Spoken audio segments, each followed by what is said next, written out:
দুটো ব্যাগ ভর্তি। আজকে আমরা যাচ্ছি আমার ননদের বাড়িতে। তোমাদের সাথে তো বলাই হয়নি, কারণ কৌশিক কথা বলতে দেয়নি। কি অবস্থা দেখেছো রাস্তার?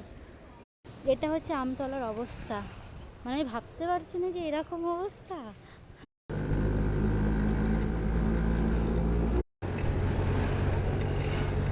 হাই করো, হাই করো।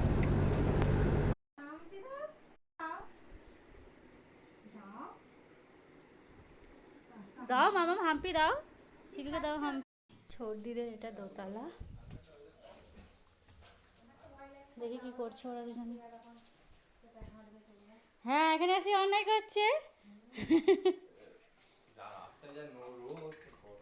জানিয়ে দেবো।